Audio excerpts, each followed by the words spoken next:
So all through her life, she was looking after me. And then recently, 5 years ago, she unfortunately got diagnosed with lung cancer. Okay. And you know what? My mum was my everything, my rock, my best friend, the most important person in the world to me. Sure. We had the most magical relationship all our lives. So at that point, it was right. I'd made a decision that I was going to look after her. So I stepped back away from my business and I tried to, you know, do what I could. So I decided, okay, business, put it to one side. And I moved in with my mum. So I decided to become her carer for the 3 years.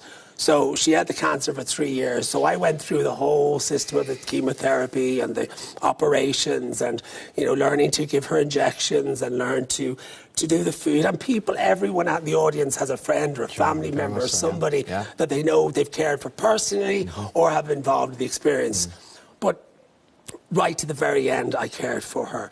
But it was the most magical and the best thing I have ever done in my life, Ryan. And I've had some amazing success in my career. Yes. But that was the best thing. Why was it so important? Because she did everything for me. Okay.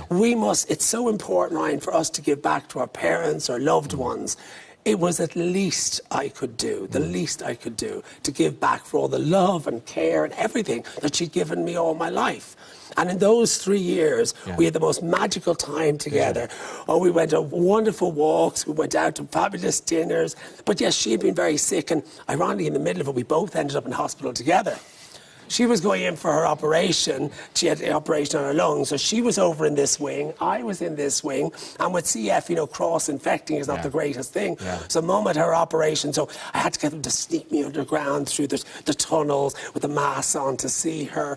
And got the drama of it. I know, it's not to try. But you know what? I adored her. It's real life. You know, this is what the real world, she was coming towards the end of her days and she said something to you, which was to... kind of, I suppose, I don't know if it coloured your take on your reflection of life generally, but tell us that big thing that she said to you.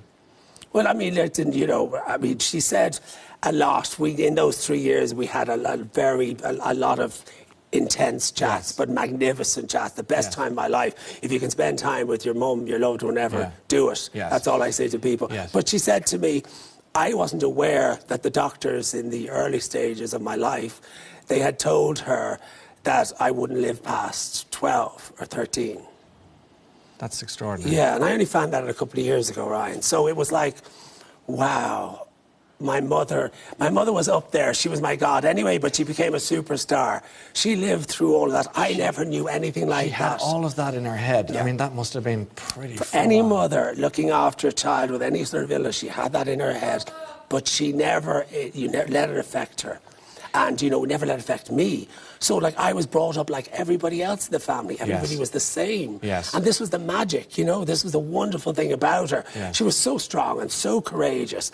And, you know, that made me think, wow. But I was determined. And it just showed me. That's why I just, you know, wanted to keep fighting, you know. I've